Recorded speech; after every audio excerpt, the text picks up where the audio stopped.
Ayan guys, ito lahat bahaw. Bahaw na ginataang langka, bahaw na ano to, pork humba.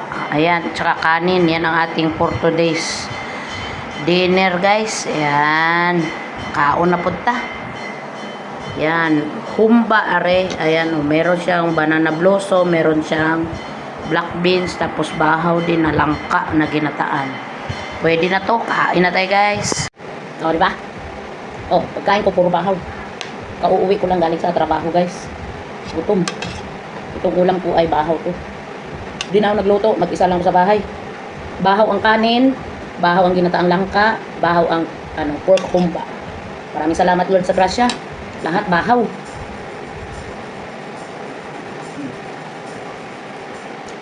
Iniinit ko lang sila lahat para kahit paano maano ba ang lasa langka.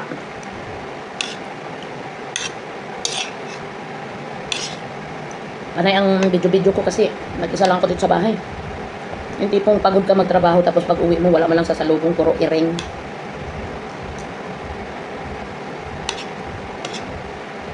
So, pork humba, bahaw din. Ininit ko lang. Actually, meron pa sa ref. Bahaw na humba. Pag hindi pa maubos, isasahog ko sa gulay na munggo. Masarap yan.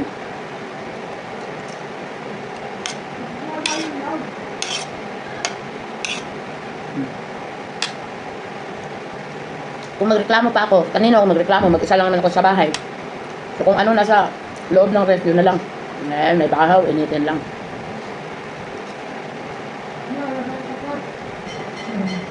Hirap ng buhay. Trabaho ng trabaho. Pero mas mahirap pag walang trabaho. Wala man lang magbigay sa'yo ng kahit piso siguro.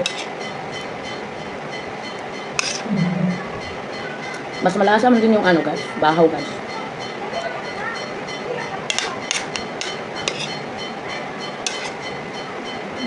Yung pork humba, last Sunday pa ito. Sunday, Huwebes na. Linggo, Lunes, Martes, Miyerkules, Huwebes. 5 araw na guys, nasa ref, hindi na ubos. Hindi man siya paano, kasi nasa ref. Tapos ito, gulay na langka. Kagabi pa. Bale, halos 24 oras na siya sa ref. Hindi, tama na to. Huwag na tayo magbili. Ako lang naman mag-isa.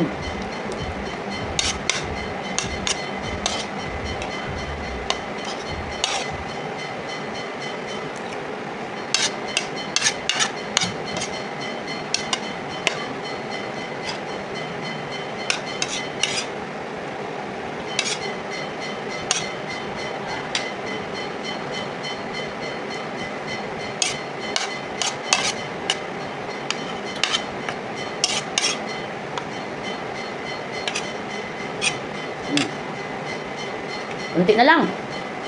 Ano-ano lang. Ganyan lang ang pagkain natin. Kasi naman magugutuman. Kahit bahaw, tirahin na yan. Diba?